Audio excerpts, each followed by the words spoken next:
fait plus d'une vingtaine d'années que je fais du violoncelle, donc à niveau amateur. Aujourd'hui, je suis rattaché à plusieurs ensembles sur Lyon, donc un orchestre symphonique, 2 compagnies d'opérette, et marginalement, je monte des projets de musique de chambre avec des amis issus de ces différents ensembles.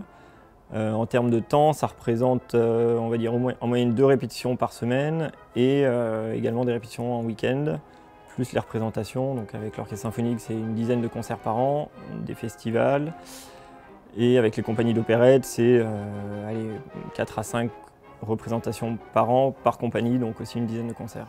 Je pense que j'ai la chance d'avoir un management qui est ouvert et qui accepte complètement cette passion que j'ai, au même titre que d'autres collaborateurs peuvent avoir d'autres passions. Et j'ai des collègues qui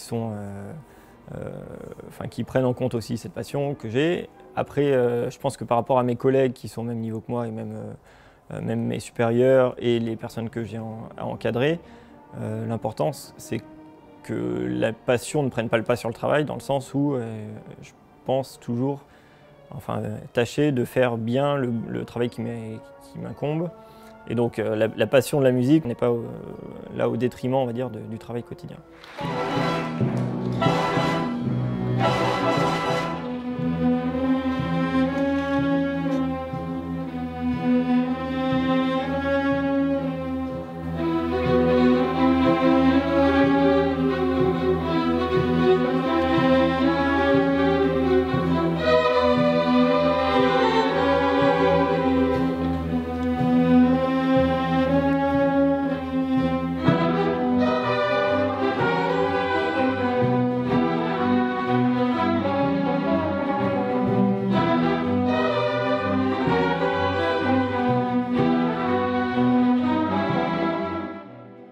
Alors j'ai jamais mis ça de côté, ni pendant ma carrière professionnelle, ni pendant mes études, même en classe prépa notamment.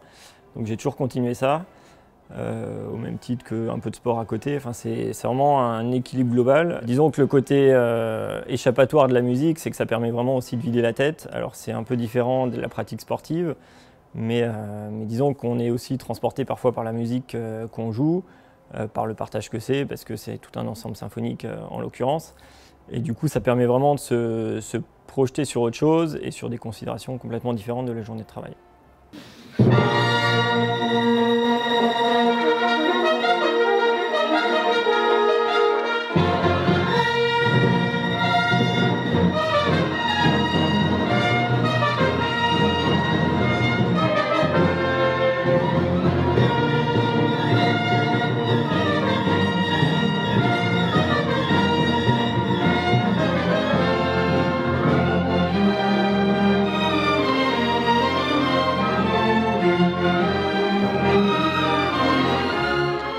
Je pense que même quand on est junior en commissariat aux comptes, l'important pour avoir une vie perso, c'est de réussir alors pas à dire non de façon brute et arbitraire, mais de faire le boulot sans tomber sur du sur-audit ou de la surqualité. Il faut aussi considérer les budgets qui nous sont alloués.